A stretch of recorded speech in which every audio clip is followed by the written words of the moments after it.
And more now on the nearly $500 billion relief package that President Trump signed this afternoon and how it will protect small businesses across the country.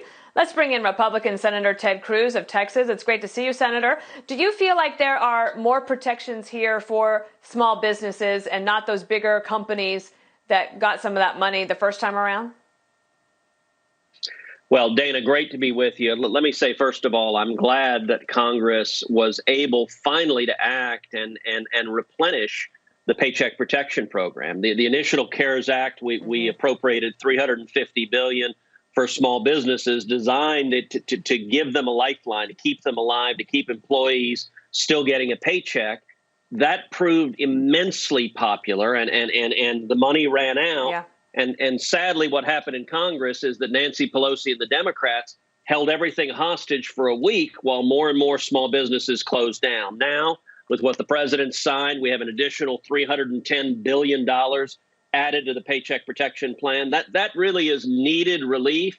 Now, you're right. Some of that money has gone places it shouldn't have. And those who are rich, those who are in a strong financial situation, should not be taking advantage of this. This is designed for small businesses that are particularly hurt by what's going on. And we've got millions of those small businesses. I'm hearing from small business owners across Texas who are grateful for the short-term bridge loan to let them pay salaries, let them keep employees still getting a paycheck.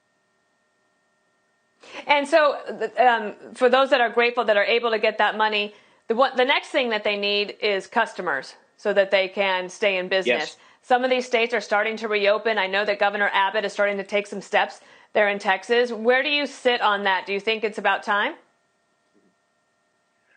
I think Texans are ready to get back to work. I think Texans are eager to get back to work.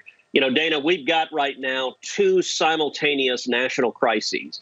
We've got, on the one hand, a public health crisis, the corona pandemic, and that is serious. And we're taking extraordinary steps to flatten the curve and to slow the risk of transmission of the virus.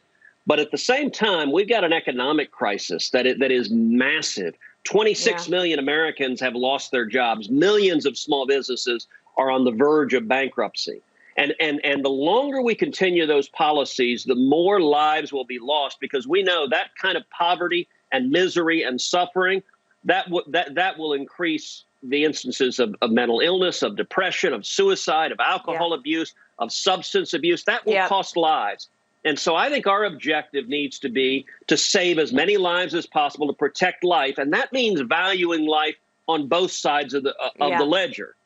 That's going to vary geographically. There are places, you look at New York. Go ahead. Well, I had one last question for you, and I just have about a minute, but I do want to get your take on this growing debate about whether the federal government should look to help bail out some of the state governments that are now, they might have been in dire straits before, but now they're in really bad shape. Your quick thought on that?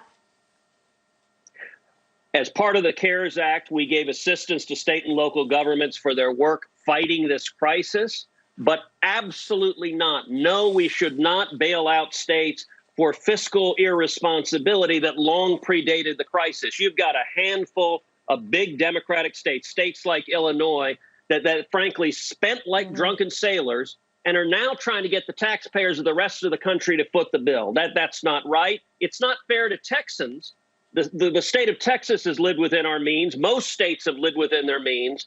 Yes, the federal government should help with relief from this crisis and should focus on recovery. But no, we shouldn't be bailing out the profligate spending of states, particularly states like Illinois, that don't intend to change. They want to keep digging the hole and get everyone else to foot the bill. That's not right.